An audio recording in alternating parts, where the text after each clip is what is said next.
So you've just bought your brand new pool table, your new pride and joy, and now you want to know about how to look after it. And it's a really good question. There are some really simple things you can do to just make sure you improve the longevity of your table. And I think the main focus is the cloth. That's the area where people are most nervous about, and they ask us, how do I keep my cloth safe from this and how do I maintain it? So this video is just to show you a few techniques and a few things to think about. So before I focus exactly on the cloth, just a few things that will help keep your pool table nice. One is the old classic that you'll have seen in the pubs. Try not to have any drinks or food around the table, simply because it's just all too easy to put down that cup of tea onto the rail and it to spill onto the cloth. And then it might need us to come and actually re-cloth your table. So it's an expense you don't need for a long time down the road. The other thing is just to think about your hands. So if you, for example, eaten some greasy food or something like that, it's worth washing your hands, because your hands will go down to bridge. And, you know, that is just immediately depositing grease onto the cloth. That also makes it stickier and it will attract more dust and things like that.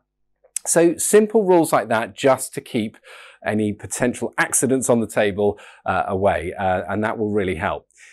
One other thing you can do, which is just a very simple fix, is to purchase a simple pool table cover.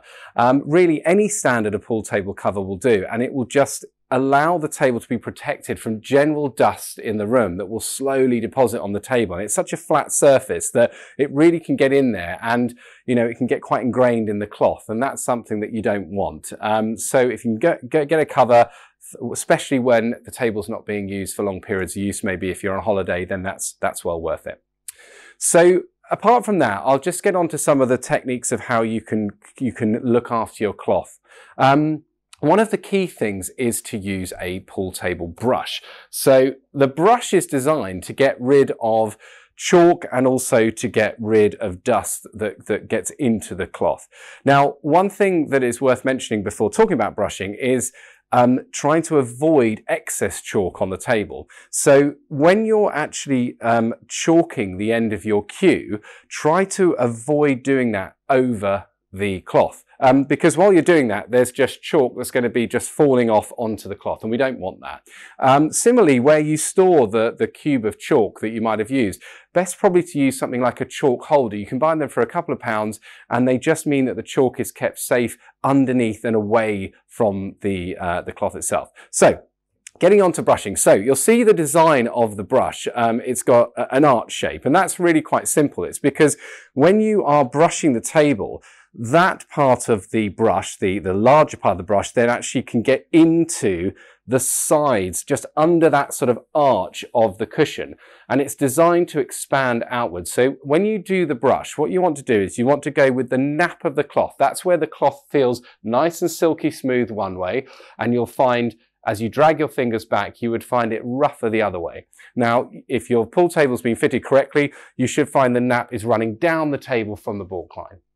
So whenever we brush the table, we want to be putting quite a lot of pressure onto the brush so that the fibers of the arch of the brush actually are making contact, but also it's spreading the tips of the brush to get under the arch of the cushion. And you just come all the way down, and generally people brush it away down into a pocket, or you may even have something that you want to put in the pocket to collect the bits of dust and chalk as you do the brushing. So that can happen all the way over the table. The same with the cushions. You will find there's a nap to the cushions as well. So in the same vein, do try and brush with the nap of the cushion rather than against it.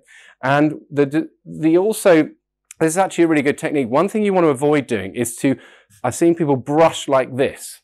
Now, when you brush like that, what you're actually doing is kicking dust up. Now, all that's going to happen is eventually when you walk out the room and you're sort of happy with the brush job you've done, is that it's going to just deposit back down onto the cloth. So what you want to do is keep the brush in contact with the table when you're doing your brushes. Keep it very low. Don't sort of hit it and kick it, just all the way along the fibers, and let that brush chuck up underneath the cushions when you're at that point.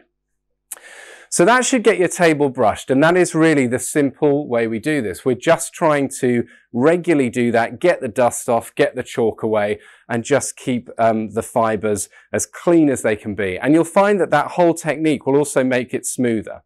But there is a step further that you can go. So because this is a nap table, you can also use a billiards iron, and they're very, very heavy, these billiards iron. I'll see if I can show you all parts of that. Now, billiards irons are used so that you can, again, get that perfect nap, everything sitting down in the same direction, and it gives you that lovely smooth flow on the table, and it makes it much more predictable. You don't get little clumps where the ball can divert and things like that. Now, these normally have a thermostatic setting, something sort of mid-range is about right. Certainly you don't want to go too high because you can burn a cloth if you do go too high. I mean, generally it's just like the normal sort of sensible way you might do clothes or something like that. Now again, there's a bit of a technique to it. It's really nothing to be concerned about, and I'll show you now. But first thing to notice is that they have points on them. So you want to be a bit careful when you're going to places where the cushion noses are coming into the pocket. Just be careful you don't sort of dink it with the corner, because I have seen it where it will rip here. You sometimes see that where someone's actually sort of hit it with and the irons are quite heavy, as I was saying. Now, the other thing you want to do is you always iron, a bit like the brush, you iron with the nap of the cloth. But here's a little tip, is that don't just go straight along with the iron like this. The reason is because in between it, a bit like when you're mowing the lawn, you're going to get little tram lines. So what you want to do is just keep the iron sort of moving, and maybe even at an angle as you go, just to avoid that sort of obvious ridge that you might get if you were to iron sort of absolutely perfectly like that.